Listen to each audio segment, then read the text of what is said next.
Hello everyone, it's been a while since I've spoken anything about living here in the US and my experiences and the experiences that I've learned based off of people who I know and people who tell me stuff. For all those who follow me here on YouTube and who have been with me from the very beginning of these migrating to the US videos, whatever, you would know that I migrated here 2 years ago and I just decided to share what I've learned, what I've seen, and I just think it's really good to just come and share the knowledge so that people would have an idea as to what they should expect or not expect, or especially avoid when they come to this country to live. Check out my part 1 and part 2s of migrating to the US. I link those videos in the description box down below, especially if you are going to migrate here and especially if you've never traveled to a foreign country before. So when you become employed, a lot of companies are going to make you sign a document saying that you are not allowed to talk about religion. They can actually file like lawsuits against you if you work for the company and you sign the document, or a disclaimer saying that you will not talk about your religion, you will not express your religious views, and then you go and witness to someone about Jesus. They can literally persecute you. Everyone knows living in a country like the US, they sue people for everything. Get a car. My father has been living here for a very long time and he's always telling me that you don't have to drive when you live in New York.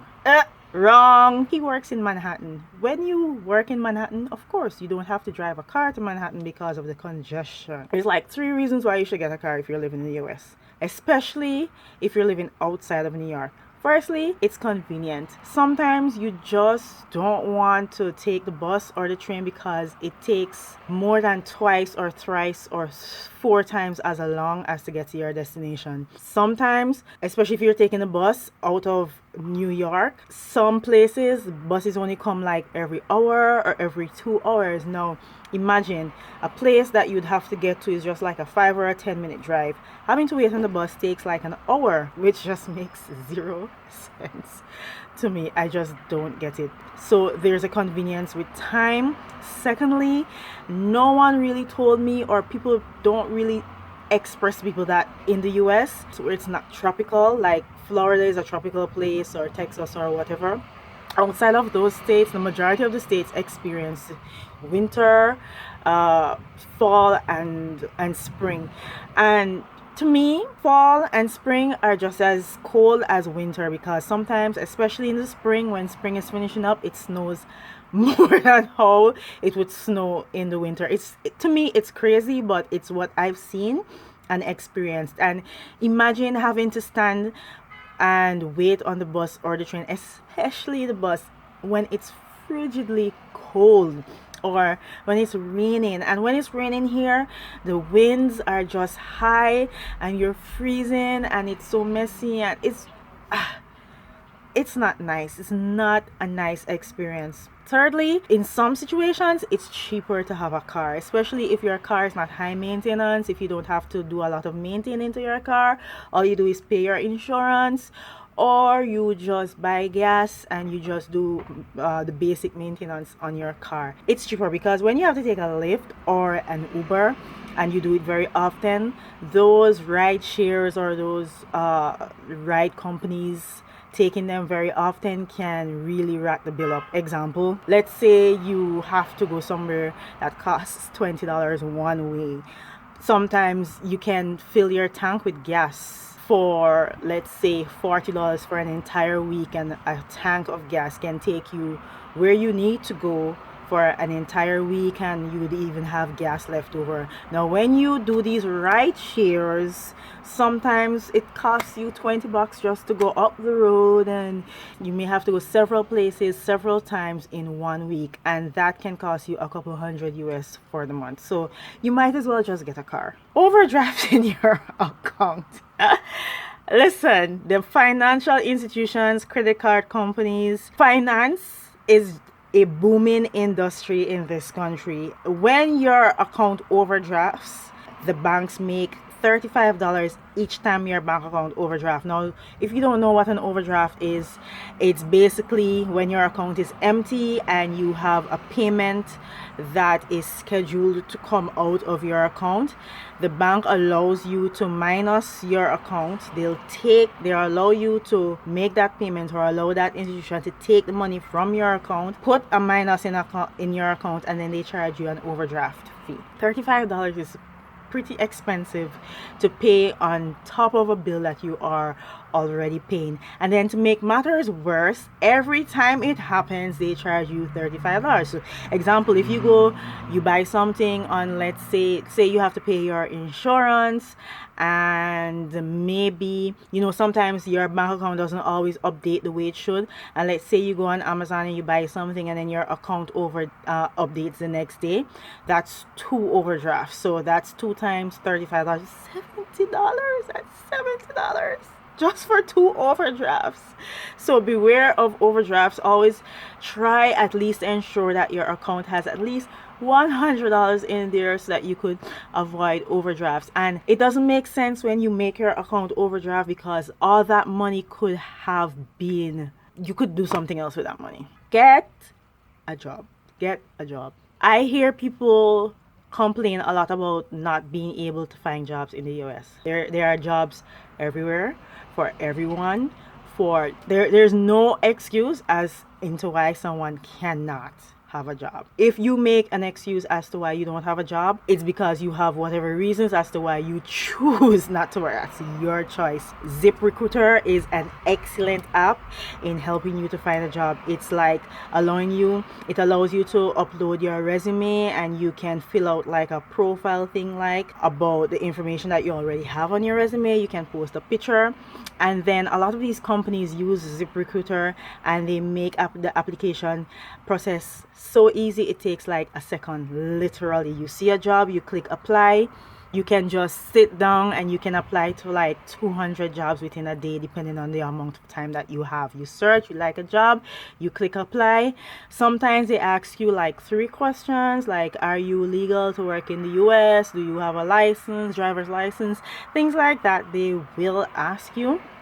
And when they ask you that, you just answer it real quick, which literally takes just a few seconds. And usually people contact you and call you in for an interview. When you get an interview, it's always up to you to wow the interviewer. Anyone can get a job, and it's not as hard as people make it seem when they say that jobs are not available. Your credit history, your credit score. Now, it says that America runs on Dunkin', as in Dunkin' Donuts. America runs on credit. It's the system here. You either can afford to pay things straight cash, or you definitely need credit. And most of the time, most people are not able to buy things cash. You need credit. You need a good credit history to get a good car, to get cheap insurance, to buy a house. Listen, to do everything. So get a credit card. I know that a lot of people don't like using credit cards, but as long as you use your credit card responsibly, it's always a good thing to get a credit card. I did hear that if you get something like your phone bill in your name, you can also build credit history that way.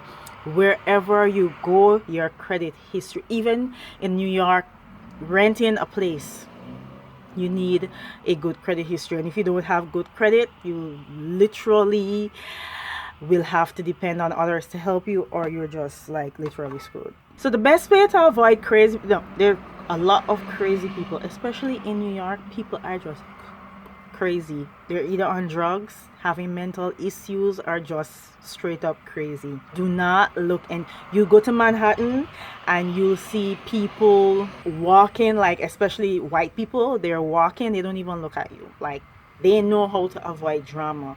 When you go out there, you keep your eyes to yourself. Some people, you stare at them too long, they get mad offended, they think you're hating on them. Sometimes you see someone, they look nice, and they don't know what you're thinking, they don't know why you're staring at them, and they turn around and like literally cuss you. I saw this girl in Manhattan, this black girl, and she had on a really nice lip shade, and I just couldn't take my eyes off her lip color. And she's like, what the F you looking at? Like, I was like, you know what, I don't care how nice you look. I don't care how good you look. I am ignoring you. Like, I don't see you. You do not exist to me because I am avoiding the drama. And what I've noticed, the moment you start to give them eye contact and they're crazy like that, is like you looking at them gives them an indication that they should just try something, try to talk to you or try to get crazy with you. So as much as possible, avoid eye contact. If you're not like having a conversation with the person, just see them and don't see them and go where you're going. Get an unlimited Metro card. Now, a Metro card is actually a card that you use to get on the train or the bus systems here in New York. When it's not unlimited and you travel very often, it can rack up a lot of money. I'm going to give you a good example. Let's say you work in Manhattan and you go back and forth every day for work, and then you have to go pick up your kids, and then you go to church, you go to the store. You're going several places within one day. Now, the last time I checked, bus fare and train fare one way was like $2.75. So let's say you go to work, you come home, or you go to work, you go pick up your kid, you come home, you go to supermarket, let's say you use it 4 times every day. Now, I'm just going to pull out my calculator here real quick. So 275 times 5 times 4 actually is $11 times 5 days for the week. That's $55 times 4 weeks in 1 month. That's $220.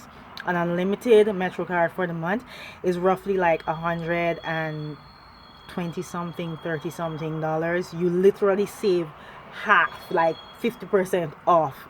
Get an unlimited.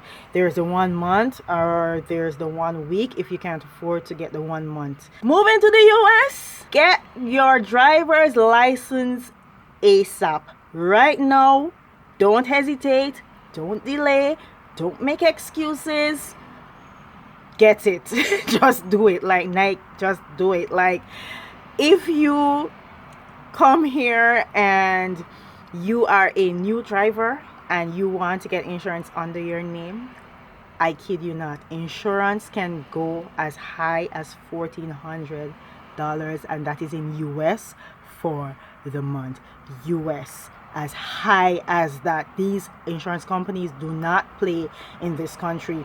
To them, you're a new driver, you're living in New York, a lot of accidents happen here because of the high rate of commute persons who drive here. Take what I'm telling you. You either do that or you will have to pretend as though you live in another state just to get cheap insurance to drive in New York, or someone will have to add you to their insurance. And that's another thing. A lot of people don't want to put you on their insurance because that means if you crash, their premiums go up.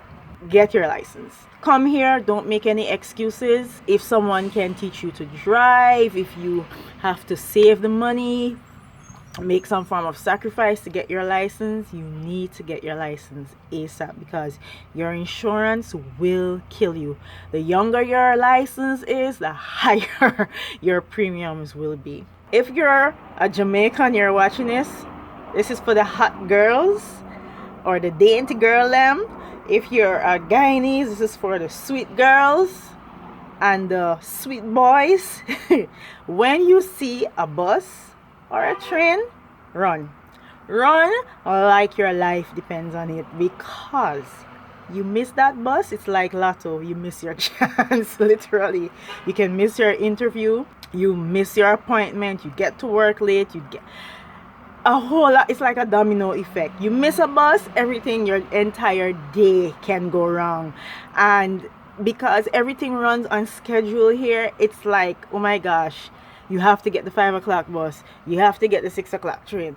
And some people literally do a sprint. Like, I've seen people who are like big, like fat, big in the subway, like sprinting like Usain Bolt, Shelly and Fraser, just to get on the train, because missing that train on that bus, it's no joke. I don't like the whole dishonesty thing. Integrity is a good thing to have. There will be days when you will not or may not have any money to get on the bus. It's reality. The select buses, you don't have to push your card in when you get into the bus to tell the driver that you have paid for the ride. Select buses are buses that make way fewer stops than the regular bus, so you get to where you're going faster. So you usually get your ticket at these little stations on the street, and then the bus comes, open up its door, and anyone literally can step in. Like, you don't have to prove that you paid. But the downside to that, well, there are two downsides. One is it's dishonest because the city trusts you to get your ticket, so when you step onto the bus, you pay for the ride. The next downside to that is that they use select days to get authorities at different stops, so that when the bus stops and you get off the bus, they're going to ask you to show your ticket. And if you do not have a ticket, literally you get a ticket. Like, I didn't know that people who do not drive can actually acquire tickets. Like, they literally will give you a ticket if you get off that bus. They ask you for evidence or proof of payment, and you don't have that proof of payment, and you just never know when the authorities are there doing inspections. Do not use ATMs that do not belong to your bank. It's too expensive. The average fee for withdrawing money from an ATM that doesn't belong to your bank is like $3. $3 is a lot of money, especially if you're just going to make a small purchase. Like, it doesn't make sense to spend $20 and then you're paying $3 to spend $20. Like, to me, that's a lot of money, especially if you do it several times within the year. My best bet is to always do cashback. Cashback is when you go to supermarkets, pharmacies, you buy something, and when you get to the cashier, there's the interface that asks you if you want cashback. A lot of times it's free, so you just pay for your item and then you get like cashback. So the cashier, you're authorizing the cashier to take money from your card. Yeah, so I implore you to do the cashback, or if it's not really of dire importance, just don't make the withdrawal. You can save money that way. Learn a new language. Everyone is bilingual. Like, sometimes I feel so not very smart when you hear the Hispanic and the Chinese and the French and all these people that can speak two languages. They speak their language, they speak English, and some people in other cases speak like 3 and 4 languages. A lot of people are bilingual, like the Jews, and sometimes they're speaking, and the Africans, the Haitians, these people are speaking in their language, and then they can switch it up, they can do English too. It's a big disadvantage. And also, if you know a second language, you can land a job mad easy. Like, a lot of jobs are saying that they would prefer if you knew like Spanish or Russian or French. So learning a new language is always good, because New York is just a big melting pot of a variety of cultures. So traffic tickets, fines, driving, parking violations, all these things, it can lead you bankrupt if you're very careless in how you drive, in how you park your car, in how you just operate as a motorist. It literally can leave you bankrupt. It's very easy to rack up $1,000 or $2,000 in tickets for parking violations or speeding or something like that. And especially here in New York, speed limit for the city, not the highway, for the city is like 25 miles per hour. And 25 miles per hour to me is relatively slow, and especially when you're late and you're going 25 miles per hour, it feels as though you're going so slow, like you're crawling. And if that camera ever catches you, you can just forget about it. You're getting a ticket. Be very cautious, be very knowledgeable of the rules and regulations, and ensure you just follow them to the T, because fees will come your way, especially if you don't pay them on time. Also, bus drivers, very mean. Some of them are very mean, very impatient, especially, and listen, I'm not trying to hit on a certain race, but this is basically what I've seen since I've been here. Like a lot of the white drivers, they're so mean and impatient. Like, I don't know why they have to treat people that way. I don't know if it's a black man white man thing, or I'm white, I'm superior to you, I'm white, I don't like black people. I don't know what it is, but some of the white drivers are like mean, and it's so sad that they literally behave like that and treat people that way. You have black drivers who behave like that too. You just have to know what to do. Just get on the bus when you need to get on the bus. Don't waste the driver's time, just to avoid any form of embarrassment. I could be wrong, but this is what I've observed. Neighborhoods with a lot of American flags hanging on the porches, on the side of the house. Like, you'd go to a neighborhood and immediately you would just know if it's Hispanic, if it's black, if it's white. The white neighborhoods, for some reason, they have the American flags, like one house after the other, hanging the American flag on the outside. You definitely know it's a white neighborhood you're in. I don't know what's up with that. I don't know. I know that black people do put the American flag out on the outside, especially if they're like, if they became a citizen a few years ago, they celebrate the fact that, you know, they're now an American citizen. They put the flag out there. But usually a neighborhood with a lot of American flags in each yard or on each house tells you that that's a predominantly white neighborhood. Mentioning neighborhood, I'll drop this in there. Street sweeping is a big thing in New York. I don't know if it happens in other states. So there are designated days and times when they literally street sweep the streets. So there are days where you're not supposed to park on a certain side of the street for like an hour or two. You can forget. Like, you could literally leave your car there and totally forget that, oh, they're sweeping that side of the street today. You're going to get ticketed. You're going to get ticketed. Be mindful of that. You can rack up a lot of tickets like that, especially if you work odd hours. Like, you work at night and you park and you just come home and pass out in bed. You left the car on the wrong side of the street, you're screwed. The laundromat.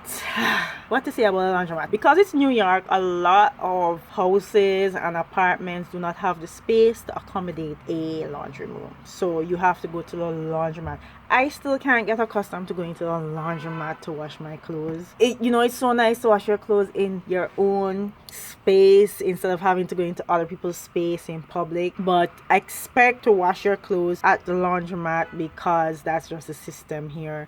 I'm not too familiar with other states, but I do know it's very common in New York to wash your clothes at the laundromat. Allergies. All of a sudden, you will become, and a lot of the things that I'm mentioning in this video, all of them have not happened to me. A lot of these things have happened to people around me. I'm not affected. Let me take that back. I did pick up like itchy skin, but outside of that, allergies will kill you, especially when spring chips in. A lot of people have runny eyes, runny nose. It's terrible, and a lot of times people who never had allergies, they just come to this country and they just develop allergies. Like, it's just so weird. I just think it's in the food. The environment here is messed up. The pollution, of course, you're living in New York, the pollution is up there, and a lot of people are really, really affected by the environment here in the US. So be mindful of that. Clean hospitals. For the most part, the hospitals are pretty clean as opposed to what I have experienced in the Caribbean. I did go to this hospital the other day. I think it was a King's, what is this name? The Jewish hospital. I don't remember the name of it, but that's like, it's not like it's dirty. It's just like it's mad old. Like, it's just old.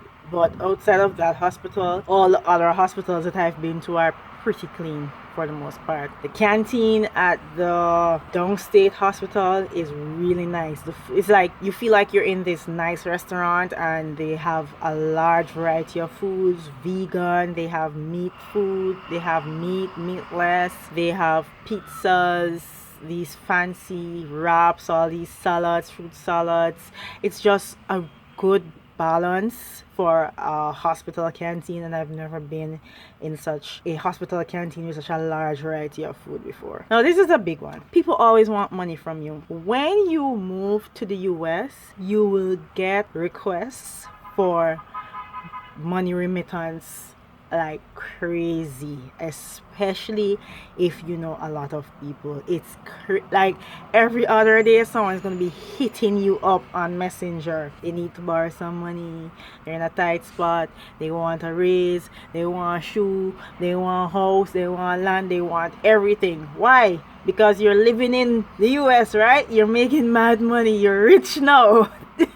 Right? Everybody wants everything, and it can become so, it's like the heart is willing, but the pockets are a lot of times weak, because you have your life going on over here, and you have your bills and demands and responsibilities, obligations.